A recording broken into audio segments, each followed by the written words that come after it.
ಎಲ್ರಿಗೂ ನಮಸ್ಕಾರ. ಮತ್ತೊಂದು ಕನ್ನಡ ವ್ಯಾಕರಣ ತರಗತಿಗೆ ಸ್ವಾಗತ. ಈ ಒಂದು ವ್ಯಾಕರಣ ತರಗತಿಯಲ್ಲಿ ನಾವು ತಿಳ್ಕೊಳ್ತಾ ಇದ್ವಿ ಗುಣವಾಚಕ ನಾಮಪದ. ಅದಕ್ಕೆ ಮೊದಲು ಒಂದ್ಸಲ ಎಲ್ಲ ನಾಮಪದದ ವ್ಯಾಕರಣವನ್ನು ಕ್ವಿಕ್ಕಾಗಿ ರೀಕ್ಯಾಪ್ ಮಾಡ್ಕೊಳ್ತಾ ಮುಂದಿನ ಗುಣವಾಚಕ ನಾಮಪದಕ್ಕೆ ಹೋಗೋಣ. ನಾವು ಕಳೆದ ವಿಡಿಯೋದಲ್ಲಿ ನಾಮಪದ ಅಂದರೆ ಏನು, ನಾಮಪದದಲ್ಲಿ ಎಷ್ಟು ವಿಧಗಳು ಇದ್ದಾವೆ, ಅವುಗಳು ಯಾವ್ಯಾವು ಅಂತ ತಿಳ್ಕೊಂಡಿದ್ದೀವಿ ಅಲ್ವಾ. ನಾಮಪದ ಅಂದರೆ ಯಾವುದೇ ವ್ಯಕ್ತಿ, ವಸ್ತು, ಸ್ಥಳ ಮತ್ತು ಪ್ರಾಣಿಯ ಹೆಸರನ್ನು ತಿಳಿಸುವಂತಹ ಪದಗಳಿಗೆ ನಾವು ನಾಮಪದ ಅಂತ ಹೇಳ್ತೀವಿ. ಓಕೆ, ಇದನ್ನು ಕಳೆದ ಒಂದು ವಿಡಿಯೋದಲ್ಲಿ ನಾವು ತಿಳ್ಕೊಂಡಿದ್ವಿ. ಅದಾದ ನಂತರ ಈ ನಾಮಪದಗಳು ಯಾವ್ಯಾವು ಅಂತ ನೋಡಿದಾಗ ನಾವು 9 ನಾಮಪದಗಳನ್ನು ಕಾಣ್ತೀವಿ. ಆ 9 ನಾಮಪದಗಳು ಯಾವ್ಯಾವು ಒಂದ್ಸಲ ನೆನ್ಪು ಮಾಡ್ಕೊಳ್ಳಿ. ಒಂದನೇದು ವಸ್ತುವಾಚಕ ನಾಮಪದ ಅಥವಾ ನಾಮವಾಚಕ ನಾಮಪದ, ಎರಡನೇದು ಗುಣವಾಚಕ ನಾಮಪದ, ಮೂರನೇದು ಸಂಖ್ಯಾವಾಚಕ ನಾಮಪದ, ನಾಲ್ಕನೇದು ಸಂಖ್ಯೆಯ ವಾಚಕ ನಾಮಪದ, ಭಾವನಾಮ, ಪರಿಮಾಣವಾಚಕ ನಾಮಪದ, ಪ್ರಕಾರವಾಚಕ ನಾಮಪದ, ದಿಗ್ವಾಚಕ ನಾಮಪದ, ಹಾಗೆ ಸರ್ವನಾಮ ನಾಮಪದ. ಒಟ್ಟು 9 ನಾಮಪದಗಳನ್ನು ನಾವು ಕಳೆದ ವಿಡಿಯೋದಲ್ಲಿ ತಿಳ್ಕೊಂಡಿದ್ದೀವಿ. ಹಾಗೆಯೇ ಇವುಗಳನ್ನು ಇಂಗ್ಲೀಷಲ್ಲಿ ಏನಂತಾರೆ ಅಂತ ಕೂಡ ತಿಳ್ಕೊಂಡಿದ್ದೀವಿ. ಹಾಗೆಯೇ ನಾಮಪದಗಳಲ್ಲಿ ಮೊದಲನೆಯ ವಿಧವಾದಂತಹ ವಸ್ತುವಾಚಕ ನಾಮಪದ ಅಥವಾ ನಾಮವಾಚಕ ನಾಮಪದ ಅಂದರೆ ಏನು, ಹಾಗೆಯೇ ಆ ನಾಮವಾಚಕ ನಾಮಪದದಲ್ಲಿರ್ತಕ್ಕಂತಹ ಮತ್ತೆ 3 ವಿಧಗಳಾದಂತಹ ರೂಢನಾಮ, ಅಂಕಿತನಾಮ, ಅನ್ವರ್ಥನಾಮ ಬಗ್ಗೆ ತಿಳ್ಕೊಂಡಿದ್ದೀವಿ. ಓಕೆ, ಏನು ವಸ್ತುವಾಚಕ ನಾಮಪದ ಅಂದರೆ ಯಾವುದೇ ವ್ಯಕ್ತಿ, ವಸ್ತು, ಸ್ಥಳ ಮತ್ತು ಪ್ರಾಣಿಯ ಹೆಸರನ್ನು ತಿಳಿಸುವಂತಹ ಪದಗಳು. ಅದರಲ್ಲಿ 3 ವಿಧ: ರೂಢನಾಮ, ಅಂಕಿತನಾಮ, ಅನ್ವರ್ಥನಾಮ. ರೂಢನಾಮ ಅಂದರೆ ರೂಢಿಯಿಂದ ಬಂದಿರುವಂತಹದ್ದು, ಅಂಕಿತನಾಮ ಅಂದರೆ ನಾವು ಇಟ್ಟಂತಹ ಹೆಸರುಗಳು, ಅನ್ವರ್ಥನಾಮ ಅಂದರೆ ಅರ್ಥಕ್ಕೆ ಅನುಸಾರವಾಗಿ ಇಟ್ಟಂತಹ ಪದಗಳನ್ನು ನಾವು ವಸ್ತುವಾಚಕದಲ್ಲಿ ನೋಡಿದ್ದೀವಿ. ಓಕೆ, ಇದಿಷ್ಟು ಕಳೆದ ನಾವು ನಾಮಪದ ವಿಡಿಯೋದಲ್ಲಿ ತಿಳಿದುಕೊಂಡಂತಹ ಗ್ರಾಮರು. ಇವತ್ತಿನ ದಿನ ನಾವು ತಿಳ್ಕೊಳ್ತಾ ಇದ್ವಿ ಗುಣವಾಚಕ ನಾಮಪದ ಅಂದರೆ ಏನು, ಅದಕ್ಕೆ ಉದಾಹರಣೆಗಳು ಏನು ಅಂತ. ಓಕೆ, ಈ ಗುಣವಾಚಕ ನಾಮಪದವನ್ನು ಇಂಗ್ಲೀಷಲ್ಲಿ ಅಡ್ಜೆಕ್ಟಿವ್ ಅಂತ ಹೇಳ್ತೀವಿ. ಅಡ್ಜೆಕ್ಟಿವ್, ನಿಮಗೆ ಇಂಗ್ಲೀಷಲ್ಲಿ ಅಡ್ಜೆಕ್ಟಿವ್ ಡೆಫಿನೇಷನ್ ನಿಮ್ಗೆ ಗೊತ್ತಿದ್ರೆ ಈ ಗುಣವಾಚಕವನ್ನು ತಿಳ್ಕೊಳ್ಳೋದು ತುಂಬಾ ಈಸಿ ಆಗುತ್ತೆ. ಓಕೆ, ಈ ಒಂದು ಗುಣವಾಚಕ ಅಂದರೆ ಏನು, ತುಂಬ ಸಿಂಪಲ್ ಇದು, ಗಮನ ಇಟ್ಟು ಕೇಳಿಸ್ಕೊಳ್ಳಿ. ಗುಣವಾಚಕ ಅಂದರೆ ಏನು ಅಂತ. ಓಕೆ, ಈ ನಾಮಪದದಲ್ಲಿ ಮೊದಲನೇದು ಯಾವುದು? ವಸ್ತುವಾಚಕ ನಾಮಪದ ಅಲ್ವಾ. ಈ ವಸ್ತುವಾಚಕ ನಾಮಪದ ಅಂದರೆ ವ್ಯಕ್ತಿ, ವಸ್ತು, ಸ್ಥಳಗಳ ಹೆಸರನ್ನು ತಿಳಿಸುವಂತಹದ್ದು ವಸ್ತುವಾಚಕ ನಾಮಪದ. ಅದೇ ರೀತಿಯಾಗಿ ಗುಣವಾಚಕ ನಾಮಪದ ಅಂದರೆ ಈ ವ್ಯಕ್ತಿ, ವಸ್ತು, ಸ್ಥಳ, ಪ್ರಾಣಿ ಏನಿದಾವೆ ಇವುಗಳ ವಿಶೇಷತೆಯನ್ನು ತಿಳಿಸುವಂತಹದ್ದು, ಅವುಗಳ ಆಕಾರ, ಬಣ್ಣ, ಗುಣ, ಸ್ವಭಾವವನ್ನು ತಿಳಿಸುವಂತಹದ್ದು ಗುಣವಾಚಕ ನಾಮಪದ. ಅಂದರೆ ಟೋಟಲ್ ಆಗಿ ಈ ಒಂದು ಗುಣವಾಚಕ ನಾಮಪದ ಇದೆ ಅಲ್ವಾ, ಇದು ನಾಮಪದವನ್ನು ವಿಶ್ಲೇಷಿಸುತ್ತೆ, ಡಿಸ್ಕ್ರೈಬ್ ಮಾಡುತ್ತೆ. It will describe the word ಅಂತ. ಓಕೆ, ಯಾವುದೇ ವ್ಯಕ್ತಿ ಇರ್ಬೋದು, ವಸ್ತು ಇರ್ಬೋದು, ಸ್ಥಳ ಇರ್ಬೋದು, ಇವುಗಳನ್ನು ಇಟ್ ವಿಲ್ ಡಿಸ್ಕ್ರೈಬ್ ಅಂದರೆ ಅದರ ಗುಣ ಏನಿದೆ, ಅದರ ಸ್ವಭಾವ ಏನಿದೆ, ಅದರ ಒಂದು ರಚನೆ ಯಾವ ಥರ ಇದೆ, ಆಕಾರ ಯಾವ ಥರ ಇದೆ, ಬಣ್ಣ ಯಾವ ಥರ ಇದೆ, ಹೀಗೆ ಅದು ನಮಗೆ ತಿಳಿಸ್ಕೊಡುತ್ತೆ ಗುಣವಾಚಕ. ಸಿಂಪಲ್ ಆಗಿ ಹೇಳಬೇಕು ಅಂದರೆ ಯಾವುದು ಹೇಗಿದೆ ಅಂತ ಹೇಳುವಂತಹದ್ದೇ ಗುಣವಾಚಕ ನಾಮಪದ. ಸಿಂಪಲ್ ಆಗಿ ತಿಳ್ಕೊಳ್ಳಿ, ಯಾವುದು ಹೇಗಿದೆ ಅಂತ ಗುರ್ತು ಮಾಡುವಂತಹದ್ದೇ ಗುಣವಾಚಕ ನಾಮಪದ. ಈಗ ಸಿಂಪಲ್ ಆಯ್ತಲ್ವಾ. ಆದರೆ ಉದಾಹರಣೆ ಮೂಲಕ ನಾನು ನಿಮಗೆ ತಿಳಿಸ್ಕೊಟ್ಟಾಗ ನಿಮಗೆ ಇನ್ನೂ ಸುಲಭ ಆಗುತ್ತೆ. ನೀವು ಈಸಿಯಾಗಿ ಪರೀಕ್ಷೆಗಳಲ್ಲಿ ಅದನ್ನು ರೆಕಗ್ನೈಸ್ ಮಾಡ್ಬೋದು. ಗುಣವಾಚಕ ಅಂದರೆ ಏನು, ಸೆಂಟೆನ್ಸಲ್ಲಿ ಯಾವ ರೀತಿಯಾಗಿ ಗುಣವಾಚಕ ಇರುತ್ತೆ. ಉದಾಹರಣೆಗೆ ನೀವು ಬರೀತಾ ಇರುವಂತಹ ಪೆನ್ನು, ನೀವು ಬರೀತಿರುವಂತಹ ಪೆನ್ನು ಯಾವ ಬಣ್ಣದ್ದು ಅಂತ ಹೇಳಿದಾಗ ಯಾವ ಬಣ್ಣದ್ದು ಅದು ಕೆಂಪು ಬಣ್ಣದ್ದು. ಆ ಕೆಂಪು ಅನ್ನೋಂತಹದ್ದು ಇಲ್ಲಿ ನಮಗೆ ಗುಣವಾಚಕ ಆಗುತ್ತೆ.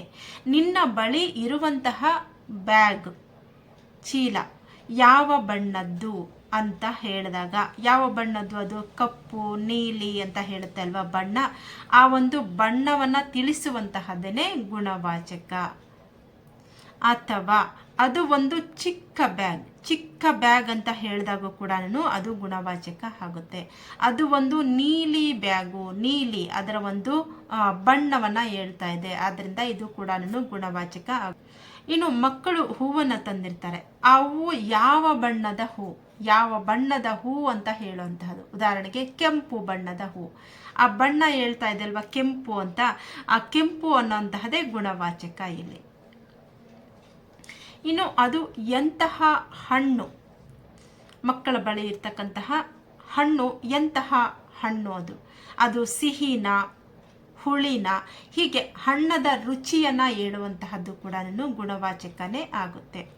ಅದಕ್ಕೂ ಬೇಡ, ಇನ್ನೂ ಸಿಂಪಲ್ ಆಗಿ ನಿಮಗೆ ಅರ್ಥ ಆಗಬೇಕು ಅಂದರೆ, ನಿನ್ನ ಗೆಳೆಯ ಹೇಗಿದ್ದಾನೆ, ನೀವು ಮಕ್ಕಳನ್ನು ಕರೆದು ಒಬ್ಬರನ್ನ ಕೇಳಿದಾಗ ಕೂಡ, ಅಥವಾ ನಿಮ್ಮ ಸ್ನೇಹಿತ ಹೇಗಿದ್ದಾನೆ ಅಂತ ಹೇಳಿ ಅಂತ ಕೇಳಿದಾಗ ಆ ಮಗುವನ್ನು ಡಿಸ್ಕ್ರೈಬ್ ಮಾಡುತ್ತೆ ಅಲ್ವಾ. ಅಡ್ಜೆಕ್ಟಿವ್ ಅಂದರೆ ನಮಗೆ ಡಿಸ್ಕ್ರೈಬಿಂಗ್ ವರ್ಡ್ಸ್. ಆ ಅಡ್ಜೆಕ್ಟಿವ್ ಅಂದರೆ ಗುಣವನ್ನು ತಿಳಿಸುವಂತಹದನ್ನೇ ಈ ಒಂದು ಗುಣವಾಚಕ ಆಗಿದೆ. ಅಂದರೆ ಒಟ್ಟಾರೆಯಾಗಿ ಗುಣವಾಚಕ ಅಂದರೆ ಯಾವುದು ಹೇಗಿದೆ ಅಂತ ಹೇಳುವಂತಹದನ್ನೇ ಈ ಒಂದು ಗುಣವಾಚಕ. ಇನ್ನು ನಾವು ವಾಕ್ಯಗಳಲ್ಲಿ ನೋಡಿದಾಗ, ಅದು ದೊಡ್ಡ ಮರ, ಎಂತಹ ಮರ, ಅದು ದೊಡ್ಡ ಮರ, ದೊಡ್ಡ ಅನ್ನುವಂತಹದ್ದು ಇಲ್ಲಿ ನಮಗೆ ಗುಣವಾಚಕ ಆಗುತ್ತೆ. ಅದು ಚಿಕ್ಕ ಮರ, ಎಂತಹ ಮರ, ಅದು ಚಿಕ್ಕ ಮರ, ಚಿಕ್ಕ ಅನ್ನುವಂಥದ್ದು ಇಲ್ಲಿ ಗುಣವಾಚಕ ಆಗುತ್ತೆ. ಅದು ಸುಂದರವಾದ ನವಿಲು, ಎಂತಹ ನವಿಲು, ಅದು ಸುಂದರವಾದ ನವಿಲು, ಅದು ಸುಂದರವಾಗಿದೆ, ಸುಂದರ ಅನ್ನೋದು ಇಲ್ಲಿ ಗುಣವಾಚಕ. ಇನ್ನು ಅದು ಒಂದು ಚಿಕ್ಕ ಮನೆ, ಎಂತಹ ಮನೆ, ಅದು ಚಿಕ್ಕ ಮನೆ, ಇಲ್ಲಿ ಚಿಕ್ಕ ಅನ್ನುವಂಥದ್ದು ಗುಣವಾಚಕ ಆಗಿದೆ. ಅದಾದಮೇಲೆ ಅವಳು ನೀಲಿ ಬಟ್ಟೆ ಧರಿಸಿದ್ದಾಳೆ, ಅವಳು ನೀಲಿ ಬಟ್ಟೆ ಧರಿಸಿದ್ದಾಳೆ, ನೀಲಿ ಅನ್ನುವಂತಹದ್ದು ಇಲ್ಲಿ ಗುಣವಾಚಕ ಆಗುತ್ತೆ. ಅಥವಾ ಅವನು ಕೆಂಪು ಬಟ್ಟೆ ಧರಿಸಿದ್ದಾನೆ, ಅವನು ಎಂತಹ ಬಟ್ಟೆ ಧರಿಸಿದ್ದಾನೆ, ಕೆಂಪು ಬಟ್ಟೆ, ಆದ್ದರಿಂದ ಕೆಂಪು ಅನ್ನೋದು ಇಲ್ಲಿ ಗುಣವಾಚಕ ಆಗಿದೆ. ಅದೊಂದು ಕರಿ ನಾಯಿ, ಅದು ಒಂದು ಕರಿಯ ನಾಯಿ, ಕರಿ ನಾಯಿ ಅನ್ನಬಾರ್ದು, ವಾಕ್ಯಗಳಲ್ಲಿ ಪ್ರತ್ಯಯಗಳನ್ನು ಸೇರಿಸಬೇಕು. ಅದು ಒಂದು ಕರಿಯ ನಾಯಿ, ಅದು ಒಂದು ಕರಿಯ ನಾಯಿ, ಅಲ್ಲಿ ನಮಗೆ ಏನು ಹೇಳ್ತಾ ಇದೆ, ಬಣ್ಣ ಹೇಳ್ತಾ ಇದೆ. ಆ ಕಾರಣಕ್ಕೆ ಇದು ಕೂಡ ಕರಿಯ ಅನ್ನುವಂತಹದ್ದು ಒಂದು ಗುಣವಾಚಕ ಪದ. ಅವನು ಒಬ್ಬ ಜಾಣ ಹುಡುಗ, ಅವನು ಒಬ್ಬ ಜಾಣ ಹುಡುಗ, ಇಲ್ಲಿ ಜಾಣ ಅನ್ನುವಂತಹದ್ದು ಅವನ ಗುಣವನ್ನು ತೋರಿಸ್ತಾ ಇದೆ, ಆದ್ದರಿಂದ ಇದೊಂದು ಗುಣವಾಚಕ ಪದ ಆಗಿದೆ. ಅದೊಂದು ಕೆಂಪು ತಾವರೆ, ಎಂತಹ ತಾವರೆ, ಅದು ಕೆಂಪು ತಾವರೆ, ಕೆಂಪು ಅನ್ನೋದು ಏನನ್ನ ತೋರಿಸ್ತಾ ಇದೆ, ಬಣ್ಣವನ್ನು ಹೇಳ್ತಾ ಇದೆ, ಬಣ್ಣವನ್ನು ತೋರಿಸ್ತಾ ಇದೆ. ಆದ್ದರಿಂದ ಯಾವುದೇ ವಸ್ತು, ವ್ಯಕ್ತಿ, ಸ್ಥಳದ ಆಕಾರ, ಗಾತ್ರ, ಬಣ್ಣ, ಗುಣ ವಿಶೇಷತೆಯನ್ನು ಹೇಳುವಂತಹ ಪದಗಳನ್ನೇ ನಾವು ಗುಣವಾಚಕ ನಾಮಪದ ಅಂತ ಹೇಳೋದು. ಅದು ಒಳ್ಳೆಯ ಪುಸ್ತಕ, ಎಂತಹ ಪುಸ್ತಕ, ಅದು ಒಳ್ಳೆಯ ಪುಸ್ತಕ, ಇಲ್ಲಿ ಒಳ್ಳೆಯ ಅನ್ನುವಂತಹದ್ದು ಅದರ ಒಂದು ಗುಣವನ್ನು ಹೇಳ್ತಾ ಇದೆ, ಆ ಕಾರಣಕ್ಕೆ ಇದೊಂದು ಗುಣವಾಚಕ ಪದ ಆಗುತ್ತೆ. ಆ ಹುಡುಗ ತುಂಬ ಜಾಣ ಹುಡುಗ, ಅವನು ಎಂತಹ ಹುಡುಗ, ಜಾಣ ಅನ್ನೋದು ಕೂಡ ಅವನ ಗುಣವನ್ನು ಹೇಳ್ತಾ ಇದೆ, ಆ ಕಾರಣಕ್ಕೆ ಇದೊಂದು ಗುಣವಾಚಕ ಪದ. ಅವರು ಒಳ್ಳೆಯ ಜನ, ಎಂತಹ ಜನ, ಅವರು ಒಳ್ಳೆಯ ಜನ, ಒಳ್ಳೆಯ ಅನ್ನುವಂತಹದ್ದು ಅವರ ಒಂದು ಗುಣವನ್ನು ಹೇಳ್ತಾ ಇದೆ, ಆ ಕಾರಣಕ್ಕೆ ಇಲ್ಲಿ ಒಳ್ಳೆಯ ಅನ್ನೋ ಪದ ಗುಣ ಆಗುತ್ತೆ, ಅದರಿಂದ ಇದೊಂದು ಗುಣವಾಚಕ ಪದ. ಅವಳು ಶ್ರೇಷ್ಠ ಗಾಯಕಿ, ಅವಳು ಶ್ರೇಷ್ಠ ಗಾಯಕಿ, ಎಂತಹ ಗಾಯಕಿ, ಅವಳು ಶ್ರೇಷ್ಠ ಗಾಯಕಿ, ಇಲ್ಲಿ ಶ್ರೇಷ್ಠ ಅನ್ನೋದು ಗುಣವಾಚಕ ನಾಮಪದ ಆಗಿದೆ.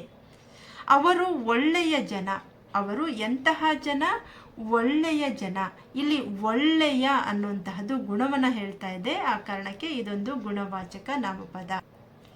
ಅವರು ಸಣ್ಣ ಮಕ್ಕಳು, ಎಂತಹ ಮಕ್ಕಳು, ಅವರು ಸಣ್ಣ ಮಕ್ಕಳು, ಆದ್ದರಿಂದ ಸಣ್ಣ ಅನ್ನುವಂತಹದ್ದು ಇಲ್ಲಿ ಗುಣವಾಚಕ ಪದ ಆಗಿದೆ.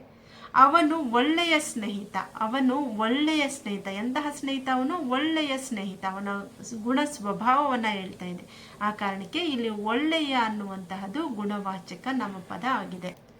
ನೆನಪಿಡಿ, ಯಾವಾಗಲೂ ಕೂಡ ನಾಮಪದದ ಒಂದು ನಾಮಪದಗಳು ಯಾವಾಗಲೂ ಕೂಡ ಈ ಗುಣವಾಚಕ ಪದಗಳು ಯಾವಾಗಲೂ ಕೂಡ ನಾಮಪದವನ್ನು ತಿಳಿಸ್ತಾ ಇರ್ತವೆ, ನಾಮಪದದ ಗುಣವನ್ನು ತಿಳಿಸ್ತಾ ಇರ್ತವೆ. ಯಾವ ಗುಣವಾಚಕ ಪದಗಳು? ಗುಣವಾಚಕ ಪದಗಳು ಯಾವಾಗಲೂ ಕೂಡ ನಾಮಪದದ ಗುಣವನ್ನು ತಿಳಿಸ್ತಾ ಇರ್ತವೆ. ನಾಮಪದದ ಗುಣವನ್ನು ತಿಳಿಸುವಂತಹ ಪದಗಳನ್ನು ನಾವು ಏನಂತ ಕರಿತೀವಿ ಅಂದರೆ ಗುಣವಾಚಕ ಪದಗಳು ಅಂತ ಕರಿತೀವಿ. ಗುಣವಾಚಕ ಅಂದರೆ ಏನು? ಯಾವುದೇ ವ್ಯಕ್ತಿ, ವಸ್ತು, ಸ್ಥಳದ ಒಂದು ಗುಣ, ಸ್ವಭಾವ, ಆಕಾರ, ಬಣ್ಣವನ್ನು ತಿಳಿಸುವಂತಹ ಪದಗಳನ್ನೇ ನಾವು ಗುಣವಾಚಕ ಪದಗಳು ಅಂತ ಕರೆಯೋದು. ವಿಡಿಯೋ ಇಷ್ಟ ಆದರೆ ತಪ್ಪದೆ ಲೈಕ್ ಮಾಡಿ, ಹಾಗೆಯೇ ನಿಮ್ಮ ಗೆಳೆಯರಿಗೆ ಶೇರ್ ಮಾಡಿ. ಯಾರಿಗೆ ವ್ಯಾಕರಣದ ಅವಶ್ಯಕತೆ ಇದೆ ಅವರಿಗೆ ವಿಡಿಯೋವನ್ನು ಶೇರ್ ಮಾಡಿ. ಮತ್ತೆ ಭೇಟಿಯಾಗೋಣ ಮುಂದಿನ ವಿಡಿಯೋದಲ್ಲಿ, ಮತ್ತೊಂದು ವ್ಯಾಕರಣ ತರಗತಿಯಲ್ಲಿ ಭೇಟಿಯಾಗೋಣ. ಧನ್ಯವಾದಗಳು. ನಮಸ್ತೆ.